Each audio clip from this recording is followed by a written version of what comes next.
Bonjour et bienvenue dans ce nouveau cours sur le module concernant les fondamentaux mathématiques pour la data science. Aujourd'hui, nous allons parler d'un autre concept essentiel pour la data science. Il s'agit des probabilités. Lorsque nous devons interpréter des résultats en data science et également lorsque nous devons faire de l'analyse de données, les concepts des probabilités sont essentiels. Il faut donc avoir une certaine vue et une certaine capacité d'appréhension concernant ces concepts-là. Aujourd'hui, nous allons parler de quelques concepts fondamentaux en termes de probabilité pour la data science.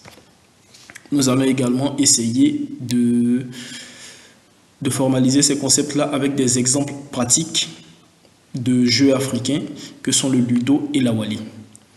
Donc, on va parler d'abord de quelques concepts. La probabilité, c'est quoi en tant que tel? Il s'agit de façon claire ou de façon plus tangible de la mesure de la chance qu'un événement se produise. Donc la probabilité va servir à mesurer le fait qu'un événement, la chance qu'un événement puisse se produire. Un événement, c'est quoi? C'est un résultat ou un ensemble de résultats possibles d'une expérience aléatoire. Donc lorsqu'on lance des dés, les résultats qu'on puisse avoir, c'est un événement. Les résultats qu'on puisse avoir lorsqu'on effectue un lancer de dés, ce sont des événements. La probabilité d'un événement P. Il s'agit en fait du nombre de résultats favorables à l'événement divisé par le nombre total de résultats possibles. Donc, on va faire un exemple tout à l'heure, mais de façon un peu plus tangible, c'est ce qu'il faut retenir. Ça va être le nombre de résultats favorables à l'événement. Donc, par exemple, pour lancer des dés, divisé par le nombre total de résultats obtenus. Donc, divisé par le nombre de fois qu'on a lancé le dé, qu'on a obtenu un résultat. Donc, on va faire l'exemple du lancer de dés. On va juste créer une fonction. On va d'abord importer random, qui est une bibliothèque de Python, pour générer de l'aléatoire. Ensuite, on va créer une fonction lancer de dés. En générant, ici en appelant la fonction roundint qui va nous générer des entiers aléatoires. Donc, c'est juste un petit rappel de Python. Entre 1 et 6, des entiers aléatoires de 1 allant de 1 à 6. Ici, on va faire la probabilité d'obtenir un 3 en lançant un dé. Donc, on va créer la fonction probabilité lancer 3. Donc, ça va nous donner la probabilité d'obtenir un 3 en lançant un dé. Le nombre d'essais, on stipule qu'on obtient cette probabilité-là en faisant 1000 essais. Et le succès, ça va être la somme pour 1 for in range essai. Donc, dans le nombre d'essais, on va boucler sur les essais. Si le lancer de dé est égal à 3. Donc, si on a 3 lancers de dé. Donc, j'exécute. Check le résultat. Donc la probabilité d'obtenir un 3 ici va être égale à 0.1659, donc environ 16,5%, 16,6%. Donc ça sera la probabilité d'obtenir un 3 en lançant un dé avec 1000 essais. On va poursuivre avec d'autres exemples. Cette fois-ci, on va parler de probabilité conditionnelle. La probabilité conditionnelle d'un événement A, sachant que l'événement B s'est produit. C'est la probabilité qu'on sache, c'est la probabilité qu'on a sur l'événement A en connaissant la probabilité de l'événement B. Donc, la formule, elle est là. P de A, sachant B, va être égal à P de A inter B sur P de B. On va passer à un exemple pratique pour formaliser tout ça. Simple. On veut la probabilité d'obtenir un roi, sachant que la carte est un cœur. On parle ici d'un jeu de cartes de 52 cartes. Donc, vous pouvez prendre votre jeu de cartes à la maison pour vérifier. La probabilité d'obtenir un roi et un cœur égale à 1 sur 52. Donc, ici, c'est un roi de cœur dans un jeu de 52 cartes. On a un seul. Donc, c'est 1 sur 52. Propre cœur. Ici, on a 13 cartes de cœur dans un jeu de 52 cartes. Si vous vérifiez dans votre jeu de 52 cartes, nous avons 13 cartes de cœur, donc 13 sur 52. la probabilité d'obtenir un roi, sachant que la carte est un cœur. Donc, probe roi, sachant que ça va être cette variable-là qui va nous donner la probabilité d'obtenir un roi, sachant que la carte est un cœur. Donc, pour faire ça, on fait probe roi et cœur, qui est ici cette variable-là, divisé par probe cœur, cette autre variable-là, en application de cette formule. Et on affiche la probabilité d'obtenir un roi, sachant que la carte est un cœur. La probabilité d'obtenir un roi, sachant que la carte est un cœur, dans un jeu de 52 cartes, est égale à 0,07693. Donc, environ 7,69% de chance d'obtenir un roi, sachant que la carte est un cœur. Nous avons environ 7,69% de chance d'obtenir un roi, sachant que la carte est un cœur. Un autre exemple pratique, c'est le jeu de la Wally. Pardon, le jeu du Ludo d'abord. Donc, le jeu du Ludo est un jeu de plateau traditionnel joué avec des dés en Afrique. Donc, nous ici, on va essayer de le simuler.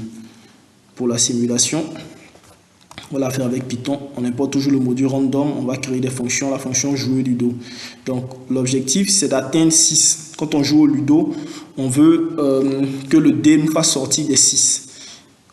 Et on va faire des lancers. On va boucler pour avoir différents lancers. Et on fait 100 parties.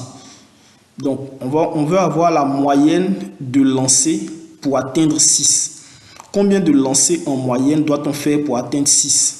Sur un ensemble de 100 parties, combien de lancers de dés on doit effectuer en moyenne pour obtenir 6? Donc, on va voir ce que ça donne. Donc, la moyenne de lancers de dés pour atteindre 6 sur une partie de 100 est égale à 6,53. Donc, on peut modifier le nombre de parties ici. Je vais mettre pour 1000 parties.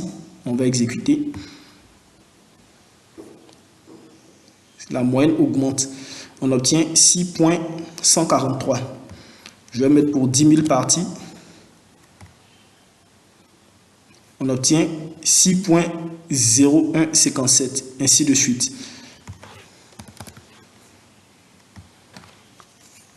Donc, vous aurez le code, vous pourrez jouer avec également.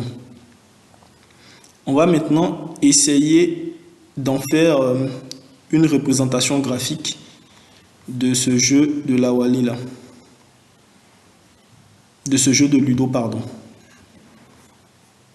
La Wally, ce sera pour tout à l'heure, ne vous inquiétez pas. Donc, la distribution des lancers pour atteindre 6. Voici la distribution. Toujours pour une partie de 100. Voilà.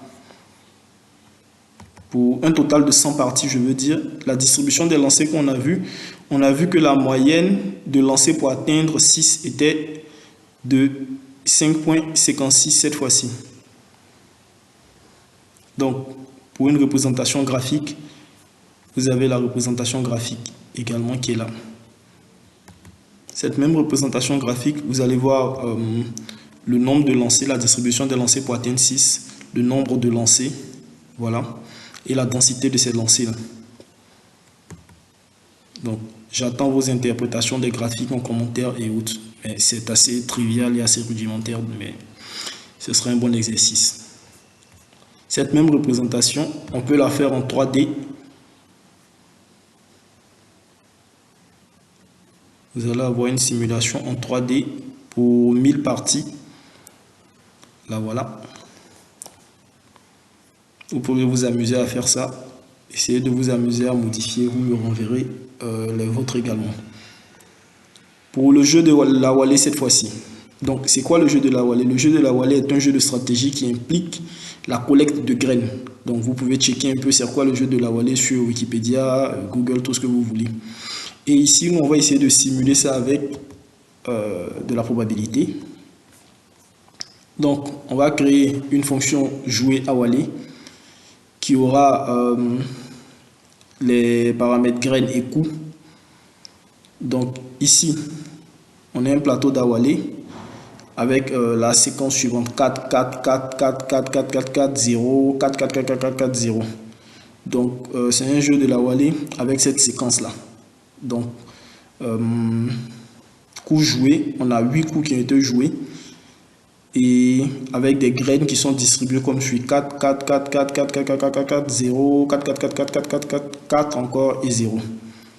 Et on va essayer maintenant d'exécuter le code.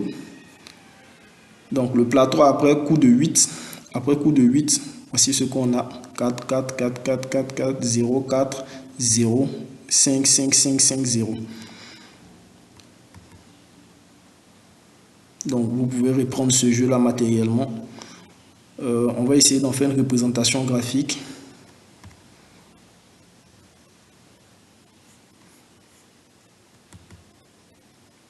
Voilà, vous pouvez comparer, vous verrez effectivement qu'on a 4, 4, 4 encore, 4, 4, 4, 0, 4, 4, 4, 4, 4, 4, ainsi de suite, et 0, 0 également. Donc, c'est le plateau de la Wally avant le coup. Voici comment il se présentait. Et après le coup, on a eu la distribution que vous pouvez voir. 4, 4, 4, 4, 4, 4, 4, 4, 0, 4, 0, 5, 5, 5, 5, 5, 0. Donc, celle-là aussi, vous pouvez la faire. Vous n'avez qu'à changer ceci. Donc, la séquence qui est là. Donc, une représentation graphique de la simulation de la Wally en 3D avec les mêmes paramètres. La voici. Bon. Merci à vous d'avoir suivi ce mini-cours sur l'introduction des concepts fondamentaux de probabilité pour la data science avec Python. Ça a été un plaisir. J'attends vos questions, vos optimisations de ce cours, vos suggestions. Ça a été un plaisir et à la prochaine. Merci.